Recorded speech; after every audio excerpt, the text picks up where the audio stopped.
السلام عليكم ورحمة الله وبركاته.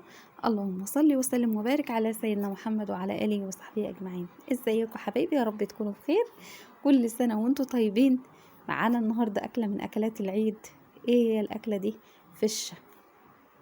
أكلة جميلة جدا، بتبقى حلوة، بتتعمل في المصمت مع الكرشة والممبار والحاجات دي كلها. تمام، بس احنا النهاردة هنعمل فشة بس. تمام. جبت حله كده على النار، سخنتها جدا، قمت نازله بالفشه بعد ما غسلتها وقطعتها قطع كبيره. طب انت هتقولي القطعه الكبيره دي؟ اصبري بس وخليكي معايا بالفيديو وهتشوفي في الاخر. تمام. جبت طماطميه كده قطعتها مكعبات، وكمان بصل قطعتها مكعبات، وهنزل عليهم بورق لوري. تمام. وكمان 3 فصوص من الثوم مش مقطعاهم، حطاهم صحاح. ومعانا كمان 3 فصوص من الحبهان، بتفتحيه كده زي اللب كده وتقوم حطاه.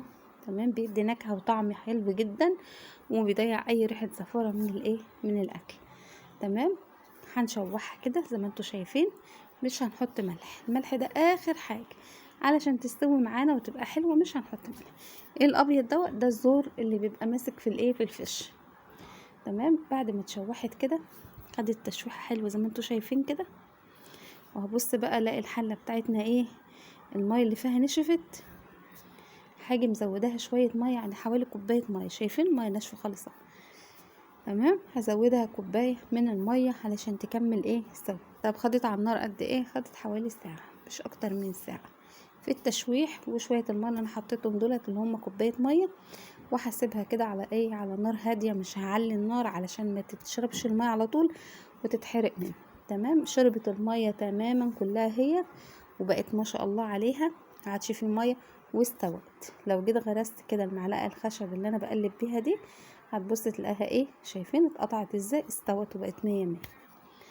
تمام. هاجي بقى كده على القطاعه وهقطعها قطع صغيره زي قطع الكبده او اكبر شويه. احنا اللي هناكل مش هنبيعها يعني مش مشكله التقطيع بتاعها يبقى كبير او صغير. هي خلاص استوت، وطالما استوت يبقى خلاص التقطيع مفيش مشكله منه. تمام. خلصت كده؟ لا طبعا ما خلصتش. تمام. يا ريت اللي يشوف الفيديو ويعجبه يعمل لايك، متنسوش اشتراك كده في القناه لاول مره يشوف القناه، وتصلوا على النبي الحبيب كده المصطفى في التعليقات. تمام.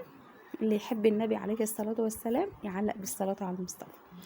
هجيب كده طاسه واحط فيها شويه زيت، وهنزل كده بالكرشه بتاعتنا بعد ما استوت، بالتوابل الحلوه اللي احنا حطيناها والريحه الجميله دي. طبعا مفيش اي ريحه زفره ولا اي حاجه. هنشوحها كده تشويحه حلوه. طب بس خلاص كده؟ لا طبعا. هنجيب قرن فلفل رومي كده كبير. لو عندك فلفل الوان يا سلام، كان هيبقى جميل جدا. بس انا الوقت ده ما كانش عندي غير فلفل اللي هو بتاعنا العادي، الفلفل الاخضر.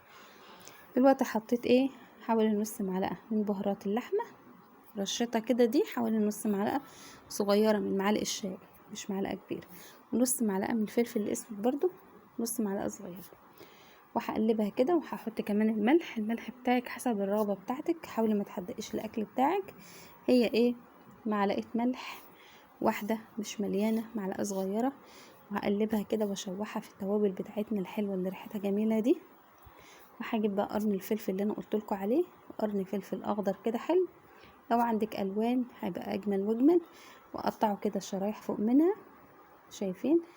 مكعبات كده صغيره، شرايح زي ما تيجي معاكي. وهشوحها كده بالفلفل الاخضر دوت. والله على جمال. عايزه تاكلي معاها مكرونه كلي، عايزه تاكلي معاها رز كلي، عايزه تاكليها بعيش بقى ومخلل كده وتبقى زي المصمت، مفيش مشاكل. انا اليوم ده كلتها بعيش، بصراحه بتبقى طعمها جامد. عايزه تعملي سندوتشات منها اعملي. تمام. حلوه جدا وجميله، ويعني خفيفه لما تيجي تندغيها كده بتبقى طريه وحلوه. لو اطفالك يعني هيحبوها علشان هي طريه على اسنانها. تمام. خلصناها خلاص. وهنجيب بقى الطبق كده علشان نقدم الفشه بتاعتنا المتحمره الجميله جدا دي، اللي طعمها حلو، اللي ريحتها تجنن. تمام. اشوفكم في فيديوهات كتير ان شاء الله على خير. وما تنسوش اللايك والتعليق بالصلاة على المصطفى الحبيب. السلام عليكم ورحمة الله.